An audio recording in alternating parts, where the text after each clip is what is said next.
lo khulumayo ke umntwana wakho baba inkosi uShozi waseMangangeni. Ngosuku olukhulu kangaka lokuzalwa koMnazaretha ngiyafisa nami ukubongela isizwe saseMangangeni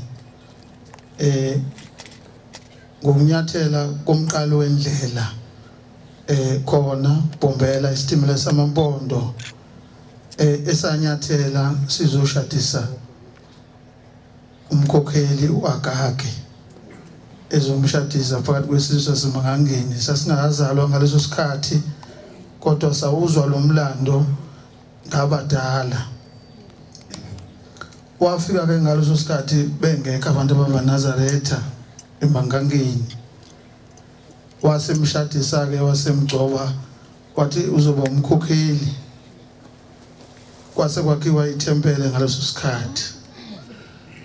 Bathi ke wayesebuza ke umkhokheli ukuthi baba ngizosonta nobani na la ngoba amaNazaretha wekho.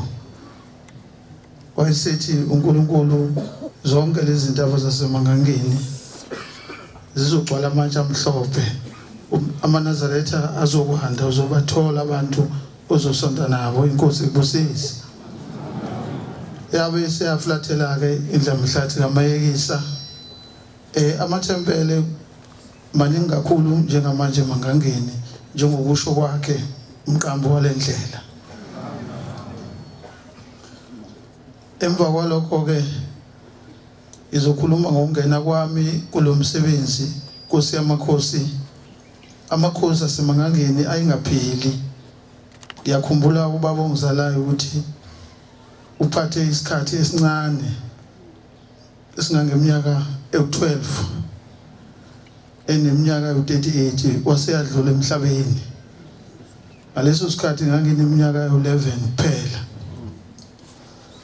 Ngathathwa ke ngayokhulela komalume.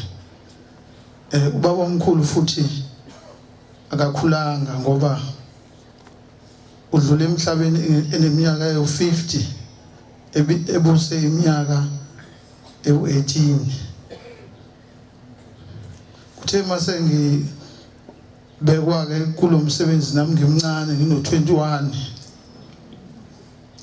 iminyaka yokuzalwa. Wayese eqoqa ibandla umshumayeli uMakhothoza ubaba kaMfundisi uShozi.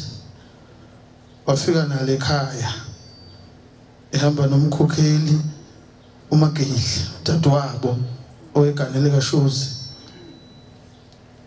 Bafika ke lapho ke basebengiqhawulisa basebekhuluma ngoShembe ukuthi bayacela ukuthi ngilandele uShembe ukuze ubukhosi baseMangangeni bukhulu. Wayesecela ke umshumayeli ubaba uMakhothoza kwakuyibongo zakhe kulona igama lakhe lelo kwakuyibongo zakhe sensizwe kwathiwa uMakhothoza inkehli. Sahamba ke sayesihlalweni esikhulu sasezulwini inyanga yezulu. Wathi kufanele induna engasekho ubaba uMtatana impelezele nangempela kwaba kanjalo. Sahlangana ebuhleni basebengisa ke enyangeni yezulu. Esekhuluma ke umshumayeli ukuthi nangu umntwana wenkosi baba. Sicela ubukhosi baseMangangeni buphila amakhosi awahlale. Inyanga yezulu ke sithi cha kulungile uzokhulu inkosi embusisi. Ngibekwe ke ngimncane ngino21 namhlanje ngineminyaka ewu60. Iminyaka esengiyiphathile ingaphezulu kweminyaka ewu30. Ngibekwe kulesikhundla sokubheka abantu. Ngakho ke ngiyabonga enkosini yamakhosi uShembe Ngcwele ngokukhula. Ngiyacela futhi angiphe insuku ezinye zokuthi ngikhulise ingane zami uShembe Ngcwele. Akucinanga ke lapho kuthe ngokuhamba kwesikhathi kungena ushintsha ibhantshi ngena uthingo lwamakhosazana. Wafika uShembe endaweni yakithi ezongibhabhadisa ngabhajatiswa emfuleni eMlazi sanyathela ke isilwane esikhulu sasezulwini lo mcimbi ke futhi wahamba kahle kwadlula futhi lapho kwazongena unyazi lwezulu luvakashela isizwe saseMangangeni luzobusisa amathuna amakhosi lapho ubaba wangena ekhaya sasingalindeleke sonke sasazothi ubaba uzohamba ekhuleka emadlenzeni amakhosi ngenhlanhla ke kodwa angishilo ukuthi abafana bayilusele ngaseduze inkomo noma sasingazi ukuthi ubaba uzokwenza njani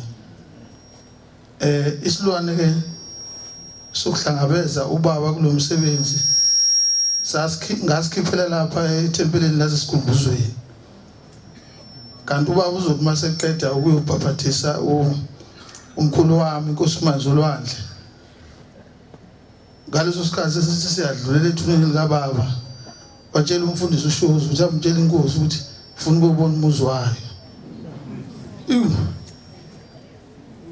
kwasho ukuthi ukusuka lapha edlizeni lenkosi kwakuyindawo esiduze kakhulu nomuzi wami wangena kubaba wangena ngemoto ngoba isikhathi esingasekho sekuyoshaya uthuna abantu bemlindile kanti ngezi hayi nokho ngase ngikwazi ukuthi ngibiza abafana eduze nezilwane kwakhona isilwane ke esimnyathelisa ngaso ubaba egcekeni phakathi komuzi kababa ngithi angibonge lokho kuNkulunkulu omkhulu wakashembe ukuthandwa kwethu ezulwini singamanganga ukuthanda kwethu singabantu bakaShozi ngithi angikubonge lokho ukuthi uNkulunkulu ungathi angenza sibe nothando njalo ngaye olukhulu olungaphezulu kwalolu simthanda ngalo manje sengizohlala phansi ke ngibonge inkosi yamakhosi umkhosi obukhona la ngesonto edlule lapho bekuzohlanjulwa khona isizwe sasembo nesaseMangangeni umkhosi ubumkhulu kakhulu la esiwenzelwe inkosi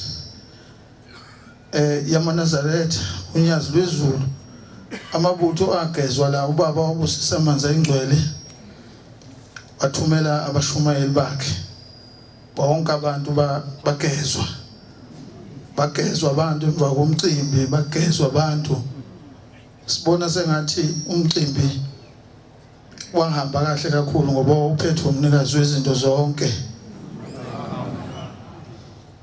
ngithangibonge nje lokho esihlalweni esikhulu sasezulwini bese ngibonga isizwe saseMangangeni ngokungihlonipha ngoba sasihamba ngamabhasi ayisihlanu asengikubuka ngiyaphezulu esangweni athi ngicela ukuthi nonke Manganga nikhumule incathulo ngoba umuzi kaNkulunkulu lo ngangeni ngicathulo akekho waseMangangeni weyifakile icathulo akekho noyedwa ngithi ke angibonge lokho uNkulunkulu ngathi angasithanda njalo asibusise sisizwe saseMangangeni inkosi ibusiseni kuzwile